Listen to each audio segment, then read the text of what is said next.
कृष्ण मंडळी, आषाढी वारी म्हटलं की आपल्या डोळ्यासमोर एक अद्भुत दृश्य उभं राहतं.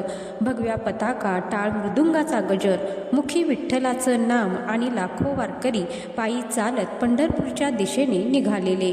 ज्ञानोबा, माऊली, तुकाराम या जयघोषाने संपूर्ण महाराष्ट्र दुमदुमून जातो.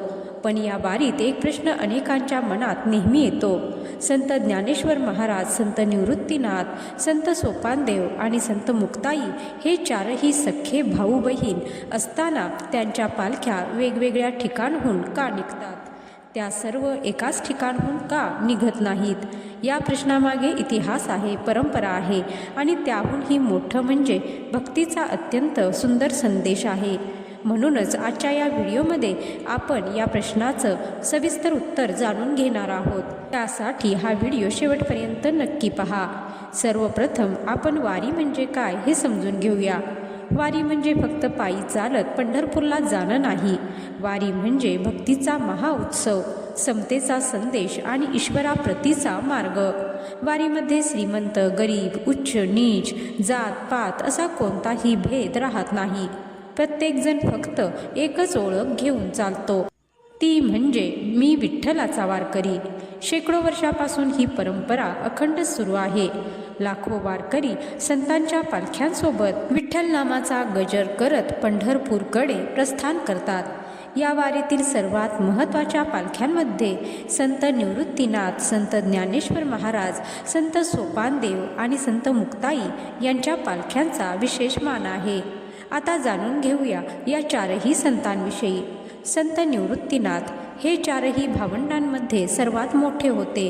त्यांचा स्वभाव अत्यंत शांत, गंभीर आणि आध्यात्मिक होता. लहान वयातच त्यांना नाथ संप्रदायातील महान योगी गहिनीनाथ यांची भेट त्र्यंबकेश्वर परिसरात झाली होती. गहिनीनाथांनी त्यांना नाथ संप्रदायाची दीक्षा दिली. त्या दिवसापासून निवृत्तीनाथ केवळ मोठे भाऊ राहिले नाहीत, तर आपल्या धाकट्या भावंडांचे सद्गुरू बनले. संत ज्ञानेश्वर, संत सोपानदेव आणि संत मुक्ताई या तिघांनाही अध्यात्माचा मार्ग त्यांनीच दाखवला. म्हणूनच संत ज्ञानेश्वरांनी आपल्या अनेक रचनांमध्ये निवृत्तीनाथांना गुरुस्थान दिले आहे. त्र्यंबकेश्वर हे त्यांच्या आध्यात्मिक जीवनाचं प्रारंभस्थान असल्यामुळे आजही संत निवृत्तीनाथांची पालखी त्र्यंबकेश्वर येथूनच पंढरपूरच्या दिशेला प्रस्थान करते. आता येऊया संत ज्ञानेश्वर महाराजांकडे. संत ज्ञानेश्वरांचा जन्म आपेगाव येथे झाला. त्यांचे वडील विठ्ठलपंत आणि आई रुक्मिणीबाई. पण समाजाने त्यांच्या कुटुंबाला अनेक संकटांचा सामना करायला लावला. लहान वयातच आई वडिलांचं छत्र हरपलं. अनेक अपमान सहन करावे लागले. पण ज्ञानेश्वर महाराजांनी कधीही कोणाविषयी द्वेष बाळगला नाही. त्यांनी प्रेम, क्षमा आणि ज्ञानाचा मार्ग स्वीकारला. अवघ्या 16व्या वर्षी त्यांनी भगवद्गीतेचा मराठी भाषेतील महान ग्रंथ भावार्थ दीपिका म्हणजेच ज्ञानेश्वरी लिहिली. त्या काळात संस्कृत भाषा सर्वसामान्यांना समजत नव्हती. पण ज्ञानेश्वर महाराजांनी गीतेचा संदेश मराठी भाषेत प्रत्येक सामान्य माणसापर्यंत पोहोचवला. म्हणूनच ज्ञानेश्वरी हा फक्त ग्रंथ नाही, तर महाराष्ट्राच्या आध्यात्मिक संस्कृतीचा पाया आहे. ज्ञानेश्वर महाराजांच्या जीवनातील अनेक चमत्कार आजही सांगितले जातात. रेड्याच्या मुखातून वेद वदविण्याचा प्रसंग असो किंवा सर्व जीवांमध्ये परमेश्वर पाहण्याचा संदेश असो, त्यांनी नेहमीच अहंकारापेक्षा भक्ती आणि प्रेमाला महत्त्व दिले. अवघ्या 21व्या वर्षी त्यांनी आळंदी येथे संजीवन समाधी घेतली.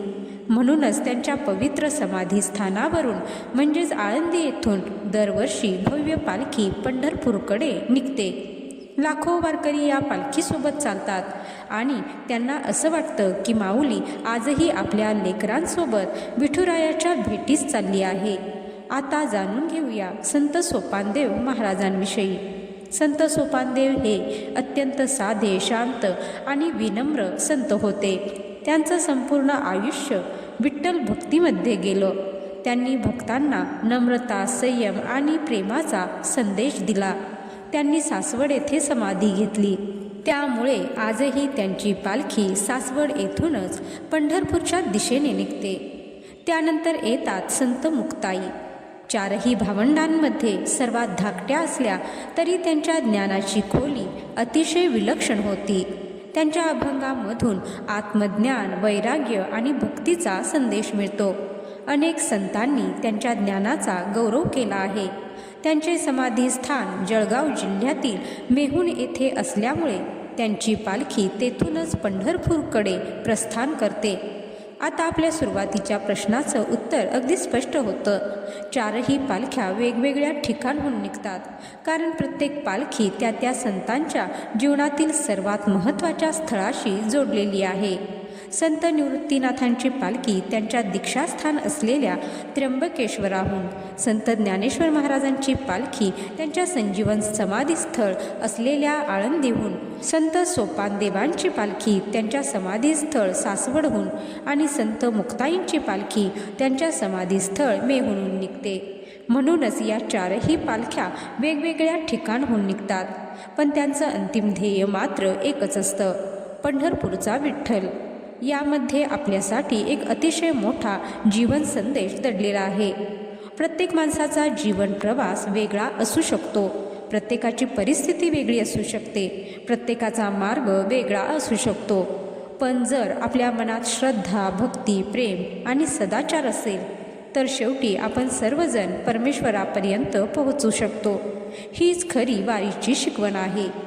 वारी आपल्याला नम्रता शिकवते, सेवा शिकवते, समता शिकवते आणि सर्वात महत्त्वाचं म्हणजे प्रत्येक जीवामध्ये विठ्ठल पाहण्याची दृष्टी देते. म्हणूनच लाखो वारकरी वर्षानुवर्ष ही परंपरा जपत आहेत. चला आपणही या संतांच्या चरणी कृतज्ञतेने नतमस्तक होऊया आणि त्यांच्या शिकवणीप्रमाणे प्रेम, भक्ती आणि सेवाभावाने जीवन जगण्याचा संकल्प करूया. अखेरीस सर्व वारकरी ज्या भक्तिभावाने जयघोष करतात तोच जयघोष आपणही करूया. ज्ञानोबा माऊली तुकाराम, पुंडलिक वरदा हरी विठ्ठल, श्री विठ्ठल रुक्मिणी महाराज की जय. तर मंडळी, ही जर माहिती तुम्हाला आवडली असेल तर व्हिडिओला लाईक करा, शेअर करा आणि कमेंट बॉक्समध्ये रामकृष्ण हरी लिहायला विसरू नका.